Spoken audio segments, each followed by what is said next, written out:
My fiancé looked me dead in the eyes and said, "He makes me feel alive." I simply smiled and replied, "Then go die together." Within days, I sold the house, canceled the honeymoon to Greece, ghosted every single person in our lives, and watched as the woman who betrayed me ended up catching an STD from the man who supposedly made her feel so alive. I never thought I'd be the guy writing one of these stories. But 3 months ago, I was a man with everything planned. Wedding venue locked down. Honeymoon to Greece booked. House with my name on the deed. Purchased 6 months before I proposed. Diana had moved in right after I put the ring on her finger. Life felt like it was on rails, predictable, stable, everything lined up exactly how it should be. I'm 29, operations manager at a mid-size manufacturing plant outside the city. Good pay, solid benefits, room to move up. Diana's 27, runs her own event planning business.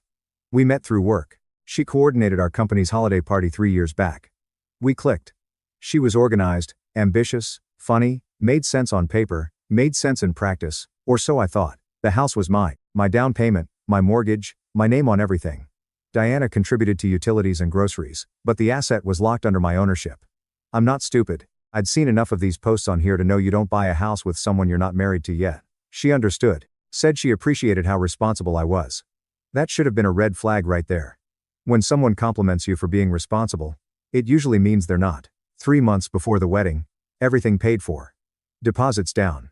Guest list finalized. I was working late that Tuesday. Came home around 10 p.m. Diana's car was in the driveway. She'd texted earlier saying she was doing girls' night with Isla and some friends from her gym. I figured she'd be tipsy, giggly, ready to pass out. I walked in. She was sitting at the kitchen table, sober, calm, hands folded, no phone in sight, just waiting. "Hey," I said, dropping my keys on the counter. "You're home early. I need to talk to you." That phrase, you all know what that phrase means. Nothing good ever follows it. I pulled out the chair across from her, sat down. My gut already knew, maybe I'd known for weeks, and just ignored it. The late gym sessions. The phone flipped face down on the counter, the way she stopped asking about my day. "Okay," I said, "talk." She took a breath, not a shaky one, not a nervous one, just a normal breath, like she was about to tell me what she wanted for dinner. "I've been seeing someone else." I didn't move, didn't blink, just stared at her. "His name's Troy. He's a personal trainer at my gym.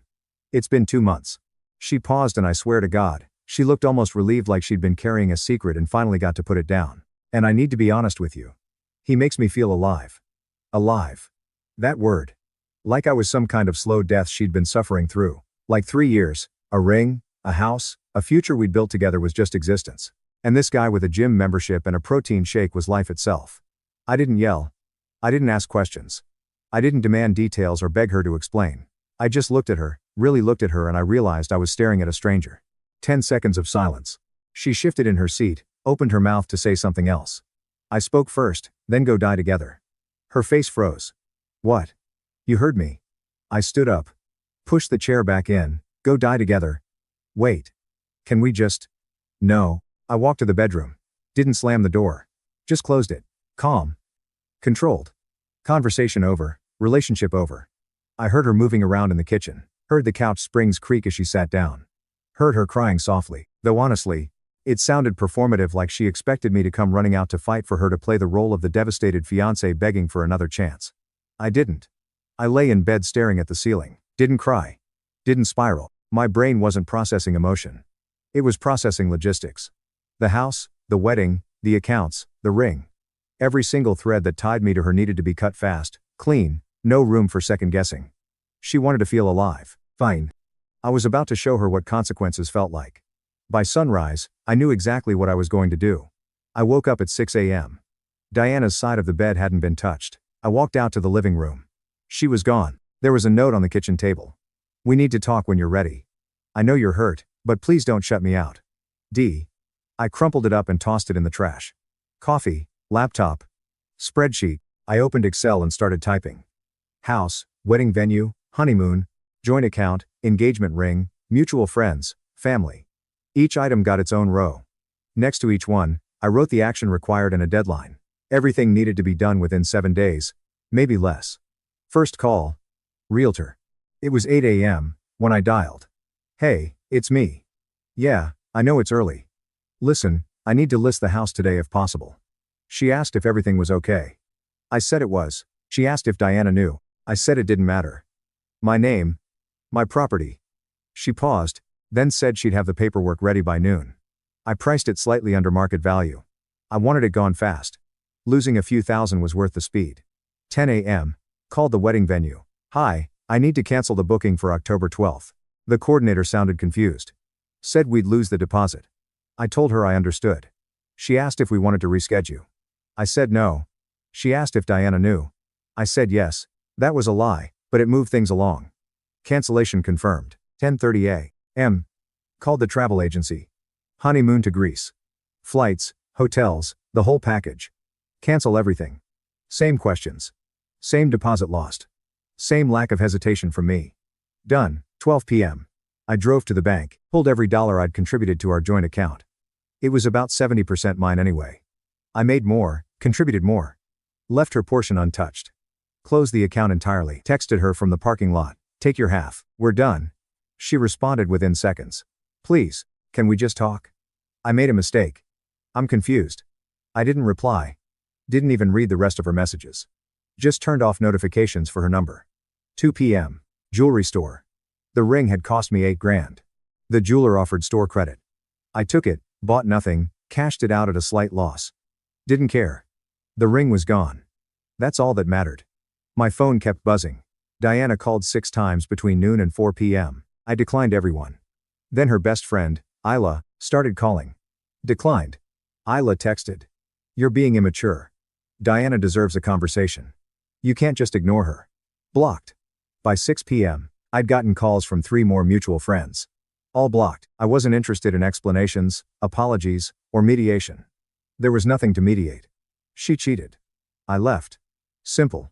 I grabbed takeout on the way home, ate it in my car in the driveway.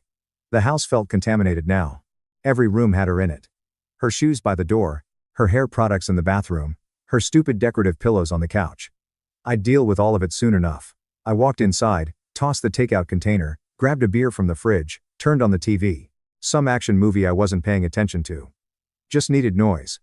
Then I heard it pounding on the front door. I know you're in there. Diana's voice, loud and raw. You can't just shut me out like this. I turned the TV volume up. More pounding. I'm not leaving until you talk to me. This is insane. I took a sip of my beer. Didn't move from the couch. Please. Her voice cracked. We were supposed to get married. You owe me a conversation. I owed her nothing. She kept pounding, shouting, pleading. I sat there completely still, watching some guy on screen punch another guy through a windshield. 10 minutes passed. The pounding stopped. I heard her footsteps retreat down the driveway. Car door. Engine gone. I smiled, not because I was happy. Not because I was cruel. But because I was in control. She thought she could drop a bomb on my life and then dictate the terms of the aftermath. She thought I'd chase her, fight for her, give her the drama she was probably craving. Instead, she got silence. And silence, I was learning, was the loudest response of all. The family calls started the next day. My mom, 9 a.m.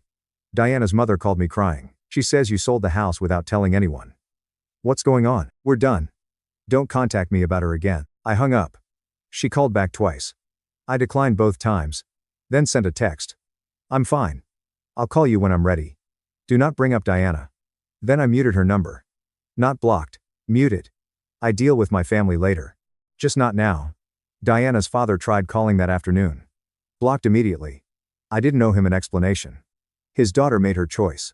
Mutual friends started a group text. 8 people, hey man, we heard what happened. We're here if you need to talk. I left the group, blocked 4 of the numbers. The other 4 I kept. People who were more my friends than her, all of them too. I'd sort out who was worth keeping later. Right now, everyone was noise. 2 weeks passed. The house sold faster than I expected. Cash buyer, no inspection. Closed in 10 days. I'd already started packing my essentials. Clothes, laptop, a few kitchen items. Everything else could stay or get tossed. I didn't care. I was at work when my realtor texted. Closing confirmed.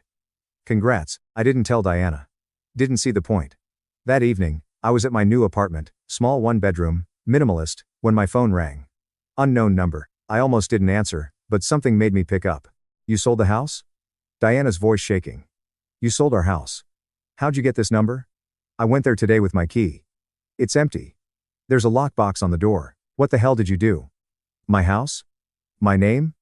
Not yours. You can't just. We were supposed to. We were supposed to get married. You were supposed to not cheat.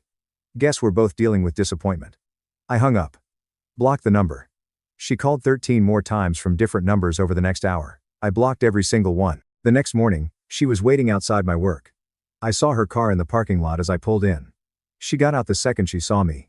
Practically ran across the lot. I kept walking toward the building. Stop. She grabbed my arm.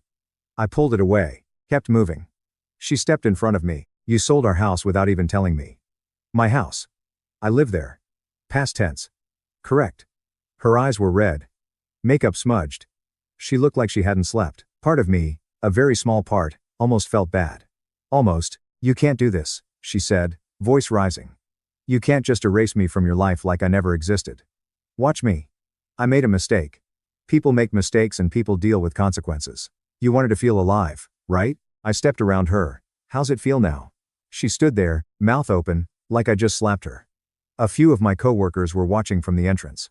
I didn't care. I walked past them, swiped my badge, went inside, didn't look back. Through the glass doors, I saw her standing in the parking lot. She covered her face with her hands, shoulders shaking. I felt nothing. New apartment, new routine, gym at 6 a.m., work by 8 a.m., home by 6 p.m., meal prep on Sundays. Everything controlled, predictable, mine. No compromises, no drama, no Diana. I didn't go out much, didn't check social media, didn't talk to friends, just existed in this clean, quiet space I'd built for myself. 3 weeks after the breakup, I ran into someone at the grocery store. Wayne used to hang out with him and Diana at couples dinners. He saw me in the produce section, walked over looking uncomfortable. Hey, man, he said. How you holding up? Fine, he nodded, shifting his weight. Look, I want you to know Diana's posting all over social media about how happy she is with Troy. I thought you should know. In case you haven't seen it, I grabbed a bag of apples. Good for her. You sure you're okay? Never better. I paid, went home, put the groceries away, sat on my couch, stared at my phone. I still had access to Diana's Instagram. She'd never changed the password after she gave it to me months ago when I helped her recover a locked account. I shouldn't look. I knew I shouldn't, but curiosity is a hell of a thing. I opened the app, her profile loaded. Recent post from 2 days ago. Diana and Troy at some trendy restaurant downtown. His arm around her, both of them grinning at the camera. Caption. Finally living my truth. Red heart emoji. I scrolled another post from last week. Gym selfie. Her in workout clothes. Troy shirtless in the background doing bicep curls. Caption found my motivation. Another them hiking. Another brunch. Another her laughing at something off camera with the tag at Troy Fitness makes everything better. I stared at the screen for a solid minute. Then I closed the app, felt nothing. Maybe a flicker of amusement. She thought she won.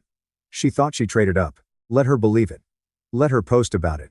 Let her convince herself and everyone watching that she made the right choice. I didn't need to convince anyone of anything. I tossed my phone on the couch, went to bed. Slept fine. The next week, a promotion opportunity opened up at work. Assistant Operations Director. More responsibility, better pay, actual leadership role. I applied, spent my evenings updating my resume, prepping for the interview, stayed late at the plant to shadow the current director, asked questions, took notes, started running in the mornings, not jogging, running 5 miles, 6 days a week, pushed myself until my lungs burned and my legs screamed. Felt good, felt like control. Downloaded a dating app one night, scrolled through profiles for 10 minutes. Closed it. Wasn't ready. Didn't matter. I wasn't lonely. I was focused. 2 weeks later, I was at a coffee shop near my apartment. Saturday morning, just grabbing something before my run. I was waiting for my order when someone tapped my shoulder. Hey. I turned. It was Greg. Used to hang out with him and his girlfriend whenever we did double dates with Diana. Haven't spoken since the breakup. Hey, I said. He looked uncomfortable. Can we talk for a second? I'm good. Thanks. Come on. Man. Just hear me out. I grabbed my coffee from the counter. Started walking toward the door. He followed. You're being cruel, he said. Diana misses you. She made a mistake. We all make mistakes. I stopped. Turned to face him. She chose excitement over loyalty. I chose my future. We're done here. Dude. She's devastated. I walked out mid-sentence. Heard him call after me. Didn't stop. The texts from unknown numbers started picking up around that time. Can we please just talk? I need closure. Diana's writing style. I'd recognize it anywhere. Lowercase double question marks when she was desperate. Always please at the beginning. Deleted. Blocked. Another number. I know I hurt you. But we can fix this. We were so good together. Deleted. Blocked. Then her younger sister Piper started texting my number. No idea how she got it. Diana really misses you. She realizes what she lost. Can you please just give her a chance to apologize? Blocked. I changed my number after that. Kept the old one active just to see who'd keep trying, but gave the new one to work. My parents, the friends I actually wanted to keep. Clean slate again, 2 months post-breakup. My life was smooth, predictable, clean. No chaos, no drama, just steady, measurable progress. I got the promotion, assistant operations director, 10% raise, corner office, actual decision-making power. My boss took me out for lunch to celebrate. Shook my hand, said I earned it. I went home that night, ordered a good steak, opened a decent bottle of wine, watched a movie I've been meaning to see, celebrated alone. It was perfect. 3 months in, I was having lunch in the break room at work. Just me and a coworker, Felix, who knew the broad strokes of what happened with Diana. He looked at his phone, then at me. Dude, he said.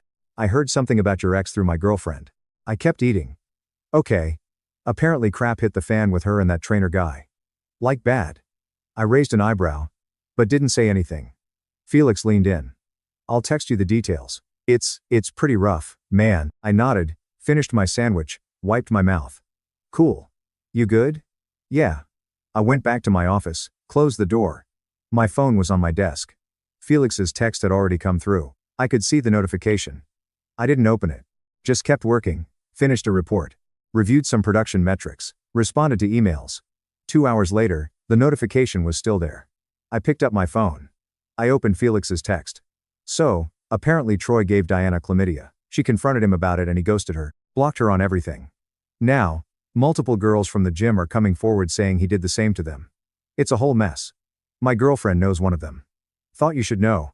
I read it twice, processed it, then I smiled. Not a big smile, not a vindictive grin, just a small, quiet smile that no one else would have noticed if they'd been in the room. I set my phone down, went back to work, but that smile stayed with me for the rest of the day. She wanted to feel alive. Guess Troy delivered. Over the next week, more information trickled in. Not because I asked, I didn't, but because people couldn't help themselves. Mutual connections who hadn't been blocked yet would casually mention things. At the gym, at the grocery store, through coworkers who had girlfriends who knew someone who knew Diana, Troy had a reputation. Apparently, this wasn't his first time. 3 other women from the same gym came forward after Diana's situation got out. He'd sleep with clients, ghost them when things got complicated, move on to the next one. Classic playbook. Diana had to get treated. Blood tests, antibiotics, follow-up appointments. The whole thing went semi-public in our social circle because one of her friends posted something vague on social media about toxic men and getting tested, and people connected the dots. Her event planning business took a hit. 2 clients backed out. I heard this from Wayne, who'd apparently stayed neutral and still talked to both of us peripherally. People didn't want their weddings associated with someone whose personal life was a disaster. Some of the mutual friends who'd sided with Diana started quietly reaching back out to me. Not apologizing directly, but testing the waters. I ignored most of them. Wasn't interested in I told you so or reconciliations. I didn't gloat. Didn't post anything. Didn't tell anyone outside the people who already knew. But when I was alone at night, lying in bed in my clean, quiet apartment, I'd think about it and feel satisfied. Not because I'm cruel. Not because I enjoyed her suffering. But because I was right. She chased a feeling. I protected my future. And karma did the rest. While she was dealing with doctors, regret, embarrassment, and a social circle that was slowly turning on her, I was untouched. Clean slate, no disease, no drama, no connection to any of it. The revenge was in the ghosting. Everything else, pure bonus. 4 days after Felix's text, my phone buzzed. Unknown number. I know I don't deserve your time, but I need you to know I'm sorry for everything. You were right about all of it. Troy was a nightmare. I should have never left you. I threw away the best thing in my life because I was stupid and selfish and I don't know what I was thinking. Please, can we just talk? I stared at the message, read it 3 times, then deleted it. Blocked the number. No response needed. Another text the next day. Different number. I'm not expecting you to forgive me. I just need you to know that I loved you. I still do and I'm so sorry. Deleted. Blocked. She kept trying. 5 different numbers over 2 weeks. Each message more desperate than the last. I blocked every single one without responding. I wasn't being cruel. I was being final. 4 months post-breakup, I was at my desk reviewing quarterly production reports when my assistant knocked on my office door. Hey, she said, there's someone here to see you. Says it's urgent. Who? She looked uncomfortable. Her name's Diana. I felt my jaw tighten. She's in the lobby right now. My assistant continued. Should I tell her you're in a meeting? I stood up. Straightened my tie. No. I said. I'll handle it. I walked out of my office down the hallway toward the lobby, each step deliberate, controlled. This was going to end today for good. She was standing near the reception desk, thinner than I remembered, eyes red and swollen, hair pulled back in a messy ponytail. She was wearing jeans and an oversized sweater, nothing like the put-together Diana I'd known. She saw me and stood up immediately. Please, she said. 5 minutes. I crossed my arms. You've got 2. She took a shaky breath. I made a mistake. The biggest mistake of my life. Troy was a nightmare. Everything you probably heard is true. He gave me, her voice cracked. He gave me an STD, and when I confronted him, he blocked me.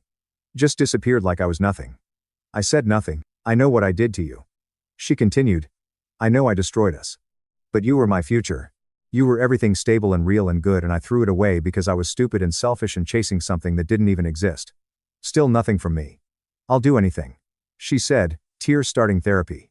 Whatever you need. I know I don't deserve another chance, but please, I'm begging you. Can we just? I raised my hand. She stopped. You told me he made you feel alive. I said, voice level. So, I'll let you go be alive with him. I didn't chase you. I didn't beg. I didn't fight for you. I just left. Because people who actually love you don't cheat. They don't blow up your life because they're bored or confused or whatever excuse you're using today.